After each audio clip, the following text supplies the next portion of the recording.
Dis-moi, Seigneur, si tu m'enlevais ton amour, que deviendrais-je sans toi?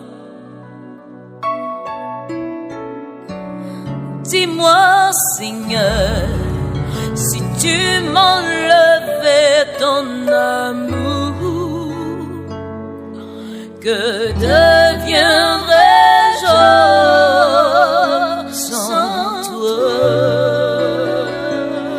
Tu es ma force, ma lumière. Tu es ma force, ma raison de vie. Tu es ma lumière, oh, oh Seigneur. Tu es ma force, ma raison Kefa de TV. vie. Kefa TV.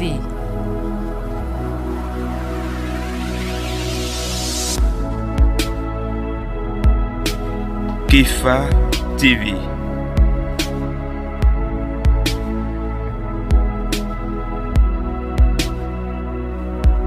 Pardon, Seigneur, pardon, de toujours garder rancune. Viens changer notre amertume, transformer notre attitude.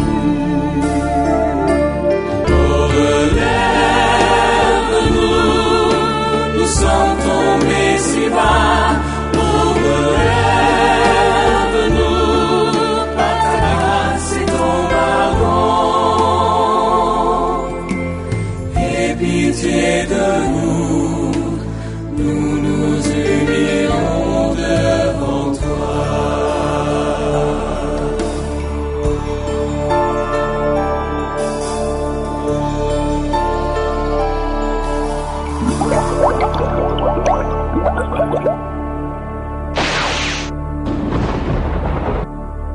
Dimanche 26 septembre 2021, 26e dimanche ordinaire. Chers frères et sœurs, je suis le Père Alphonse, salésien de Don Bosco. Voici nos lectures de ce dimanche. Tout d'abord le livre des Nombres, chapitre 11, versets 25 à 29. La seconde lecture est de Saint Jean, chapitre 5, les 6 premiers versets.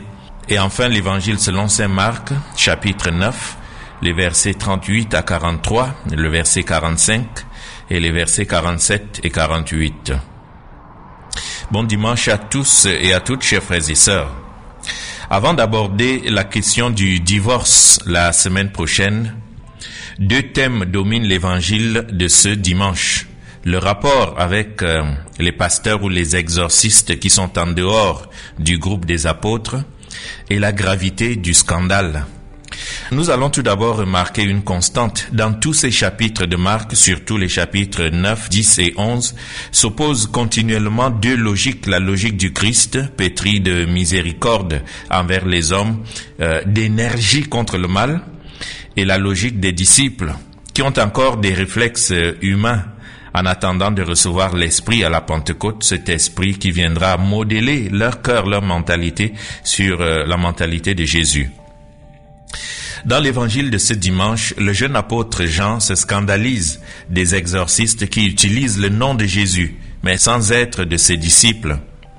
Jésus le reprend immédiatement en mettant plutôt en relief la pureté d'intention qui les anime et la réelle communion que ces exorcistes entretiennent avec lui, malgré leur non-appartenance au groupe des disciples. C'est un écho impressionnant de la réponse de Moïse face à une réaction similaire, une réaction jalouse du jeune Josué dans la première lecture. Frères et sœurs, à quel titre croyons-nous souvent avoir le monopole de la vérité et de la religion, être du bon côté par rapport aux autres? À l'école de Jésus de Nazareth, nous devons nous convaincre que les frontières du règne de Dieu sont mystérieuses. Elles s'étendent bien au-delà des frontières visibles de l'Église institutionnelle et de n'importe quelle religion d'ailleurs. Certains chrétiens et pasteurs avaient dit autrefois, en dehors de l'Église, il n'y a point de salut. Mais en principe, depuis tous ces derniers siècles, l'Esprit Saint a fait évoluer les mentalités et le langage. Le catéchisme de l'Église catholique enseigne que beaucoup d'éléments de sanctification et de vérité existent en dehors des limites visibles de l'Église catholique. La parole de Dieu écrite dans d'autres religions, la vie de la grâce, la foi, la crainte de Dieu, l'espérance, la charité, d'autres dons intérieurs du Saint-Esprit et d'autres éléments visibles si on veut les voir. L'Esprit se sert de ces églises, de ces religions, de ces communautés ecclésiales comme moyen de salut pour nos frères et sœurs, moyen dont la force vient de la plénitude de grâce et de vérité que le Christ nous a confiée. Le Christ répond donc à ses disciples d'hier et d'aujourd'hui, à ses disciples un peu trop zélés, celui qui n'est pas contre nous est pour nous. Cette attitude de Jésus est encore valable pour nous aujourd'hui. En effet, il est regrettable de voir ou d'entendre des chrétiens systématiquement stigmatisés par pure idéologie des membres d'autres religions ou d'autres églises dont le comportement de charité, de droiture, de piété sont parfois édifiants. Oui, avouons-le, Dieu agit à travers certains d'entre eux et l'Esprit peut parler à travers tous, à travers toutes. L'Esprit ne fait pas exception des personnes, mais voit l'intention du cœur et souffle où il veut, comme le dit le Christ. Ce respect peut ne pas être réciproque, mais peu importe. Sinon, on finit par s'abaisser dans la méfiance, le dénigrement réciproque entre églises, entre religions, alors que le mot religion lui-même suffit déjà pour nous appeler à la relation, à la communion, à la communication. Si nécessaire même, à l'unité dans la diversité. Frères et sœurs, trop de cœurs et d'esprits étroits sont incapables d'admettre la différence, par exemple la différence d'approche dans le rapport à l'être suprême et à l'au-delà, ou même le fait que d'autres croient autrement que nous, ou ne croient pas du tout. Il suffit pourtant de témoigner de ta foi, de ma foi, si nous en sommes convaincus. Mieux encore, nous devrions plutôt nous réjouir de ce qui, dans la manière d'agir et d'être des autres, rend gloire à Dieu, nous réjouir des occasions de rencontres, d'échanges, de communion. En tout cas, seul l'amour est un chemin vers la vérité, jamais la violence, la critique, la haine. D'ailleurs, en critiquant systématiquement, nous allons contre l'Esprit Saint, car il y a en marge de l'Église officielle des personnes, hommes et femmes, qui accompagnent, qui vivent l'avènement du royaume en suivant leur conscience, qui leur inspire charité, ouverture de cœur, générosité. Nous en connaissons tous. Alors Jésus invite ses disciples, encore très imbus d'eux-mêmes, de leur vocation, à s'ouvrir à la différence, à l'altérité, s'ouvrir aussi à la gratitude. Le Christ invite les apôtres d'hier et d'aujourd'hui à être sensibles à tout ce qui est des gestes qui changent le monde, à tous ces verres d'eau, comme il dit, ces verres d'eau qui deviennent bien plus qu'un dû ou un geste anodin. Il n'y a donc pas que les exorcismes ou les dons spectaculaires qui convertissent le monde. L'entraide humaine aussi, la solidarité. En effet, la collaboration, l'ouverture, la gratitude modèlent l'âme des disciples et font la différence. Le contraste n'en est que plus frappant avec les paroles qui suivent ce premier épisode de l'Évangile. Paroles sur le scandale et dont la dureté et la clarté ne laissent aucun doute. Si l'Esprit peut travailler aux marges de l'Église, comme nous venons de le dire, le mal peut, à l'inverse, faire son œuvre au sein même de l'institution et du groupe des croyants, dans les familles chrétiennes, surtout ceux dont la mission inavouée consiste à détruire la foi des plus petits, à affaiblir leur lien avec l'Église, leur lien avec Dieu. En effet, Marc utilise ici le verbe grec qui signifie littéralement poser une pierre, la pierre scandalon, pour faire tomber les autres. Le terme est employé 4 fois, une fois pour celui ou celle qui fait chuter un petit ou une personne fragile, puis pour la main qu'il faut couper si nécessaire, puis le pied et l'œil qui peuvent être occasion de chute. Celui ou celle qui fait chuter les autres ou les détourne de la foi, selon Jésus, méritent qu'on lui attache une pierre autour du cou, qu'on le jette au fond de la mer. Chers amis, nous sommes là face à l'une des paroles les plus dures de tout l'Évangile, parce que ces efforts que l'on note facilement aujourd'hui dans certains de nos dialogues, dans certains partages sur les réseaux sociaux, indiquent la mission des uns et des autres, la mission de chacun de nous sur la terre. Certains sont porteurs et porteuses d'un message de paix, d'amour, de foi pour rapprocher leurs frères et sœurs de Dieu. Et il y a d'autres dans nos familles, dans nos lieux de travail, dans nos débats sur Internet, d'autres qui, comme leur maître, le prince des ténèbres, s'efforcent d'égarer autant de personnes que possible. Frères et sœurs, le scandale est aussi toute attitude, tout mauvais exemple, ou même tout silence ou tout comportement qui porte autrui à faire le mal ou qui laisse autrui faire le mal. Le scandale vient briser la relation de la victime avec son Dieu. Il la porte à se détourner du Seigneur, voire à le nier, à le maudire. Le scandale peut être provoqué, par exemple, par la loi, par les institutions, par la mode, ou même par l'opinion, par nos opinions. Ainsi, toi, par exemple, le législateur, tu te rends coupable de scandale lorsque tu institues des lois ou des structures sociales qui mènent à la dégradation des mœurs et à la corruption de la vie morale, de la vie religieuse, ou qui mènent à des conditions sociales qui rendent pratiquement impossible une conduite conforme aux commandements. Il en va de même pour toi, chef d'entreprise, qui promulgue ou valide des règlements qui incitent à la fraude ou à la corruption. Il en va de même pour nous, parents et éducateurs, lorsque nous exaspérons nos enfants ou nos élèves, comme nous l'avertit saint Paul dans l'Épître aux Éphésiens, chapitre 6, verset 4. Le scandale, c'est aussi lorsque toi qui, manipulant l'opinion publique, détournes tes frères et sœurs des valeurs morales. Ajoutons des crimes tels que l'esclavage, l'antisémitisme ou toute forme de ségrégation qui sont aussi atroces à cause des souffrances terribles qu'ils occasionnent et qui poussent la victime au désespoir, à la violence, à l'assimilation, à la haine et quelquefois au meurtre. Tout au long de notre histoire, frères et sœurs, que de personnes opprimées par des conditions de vie inhumaines se sont révoltées non seulement contre ceux qui étaient directement responsables, mais aussi contre un Dieu dont ils se croyaient abandonnés. C'est d'ailleurs le langage des athées d'hier et d'aujourd'hui.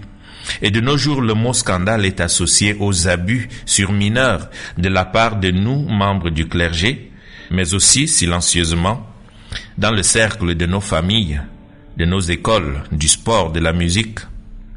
De nos jours, il arrive à des chrétiens de participer à des crimes d'euthanasie ou d'avortement ou de les justifier.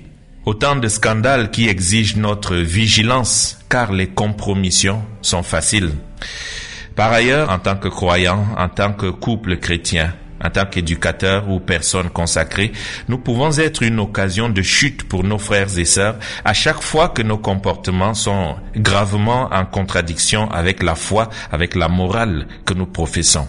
Alors que faire? Comment éviter de porter une si grave responsabilité, peut-être éternelle? Jésus nous invite à être vigilants dans 3 domaines. Le domaine de la main tout d'abord, car elle désigne le domaine de l'agir, nos actions plus ou moins conformes au bien et à la justice. Mais la main a aussi trait à la violence, au vol, au détournement ou au pouvoir excessif. Deuxièmement, Jésus parle du pied, couper le pied. Pourquoi? Le pied renvoie au chemin personnel que nous choisissons et même à nos choix existentiels. Frères et sœurs, certains chemins nous portent au bien, d'autres ne peuvent que nous conduire à poser des actes contraires au bien. Par exemple, fréquentation, des influences, des choix de métier ou même de loisirs qui sont aux limites de l'honnêteté et de la morale. Et enfin, Jésus parle d'arracher l'œil, car l'œil symbolise ce qui entre en moi, ce qui entre dans l'âme. Notre culture postmoderne et fortement médiatisée est aujourd'hui profondément imprégnée d'impureté, de violence, si bien que nous n'y prêtons même plus attention. Frères et sœurs, soyons vigilants sur ce qui entre en nous par les sens, à travers les sites internet, les réseaux sociaux, les images, les spectacles, les conversations, les lectures suggestives. Tout cela vient généralement peupler notre cœur et nourrir notre vie intérieure, la conditionner nos comportements et nos réactions. Mon Dieu, pardonne-nous sans cesse de limiter ton amour, de nous enfermer dans des systèmes qui nous rassurent mais qui nous séparent de toi. Garde-nous toujours disponibles et attentifs à la voix de ton Esprit Saint qui nous pousse à changer le monde. Que nous sachions toujours nous laisser surprendre et dérouter pour faire ta volonté et te rencontrer là où nous ne t'attendions pas. Seigneur, ne nous laisse pas nous installer, ni nous approprier tes dons, mais garde-nous à jamais dans l'existence de ton amour, sans compromission, sans complaisance avec l'esprit du monde. Que l'Eucharistie de ce jour, de ce dimanche, nous donne la grâce nécessaire pour répondre à tes appels dans le monde qui nous entoure. Amen. Même quand le ciel vire au gris, derrière il cache un peu de bleu. Sous son armure, ton cœur sourit. Fais un effort, découvre-le. Si on te dit que la vie n'est pas belle, réponds-leur que c'est là tout l'enjeu. De voir dans les nuages des merveilles quand il pleut. Si on te dit que le monde est cruel, réponds-leur qu'on te le révèle mieux. On a tous un petit bout de soleil dans nos yeux. Puisqu'on est deux, qu'on se rassemble. Puisqu'on le peut, qu'on se ressemble. L'impossible, on le laisse au vent. On est prêt, on est prêt, on est prêt. Rien ne sera jamais comme avant. Demain est un nouveau présent qu'on redessine comme des enfants. On est prêt, on est prêt, on est prêt à changer le monde, monde, oh, oh, oh. À changer le monde, monde, oh, oh, oh. On a oublié en chemin que nos vies sont des châteaux de sable dont il faut savoir prendre soin. Non, ce ne sont pas que des fables. Le bonheur c'est comme un boomerang. Quand on le partage il nous revient. Si on ne parle pas tous la même langue, ça ne fait rien. C'est un point de vue, une question d'angle. De verre moitié vide ou moitié plein. On a toujours plus que ce qu'il nous semble dans nos mains. Puisqu'on est deux, qu'on se rassemble. Puisqu'on le peut, qu'on se ressemble. L'impossible, on le laisse au vent. On est prêt, on est prêt, on est prêt. Rien ne sera jamais comme avant. Demain est un nouveau présent qu'on redessine comme des enfants. On est prêt, on est prêt, on est prêt à changer le monde, monde, oh, oh, oh. À changer le monde, monde, oh, oh, oh. Et si la vie nous joue des tours, c'est que c'est la règle du jeu. Mais on se relèvera toujours, on fera de notre mieux. Et si la nuit remplace le jour, si tous nos rêves prennent feu, ce qui nous sauvera, c'est l'amour. Puisqu'on est deux, qu'on se rassemble. Puisqu'on le peut, qu'on se ressemble. L'impossible, on le laisse au vent. On est prêt, on est prêt, on est prêt à changer le monde, monde, oh, oh, oh. À changer le monde, monde, oh, oh, oh. À changer le monde.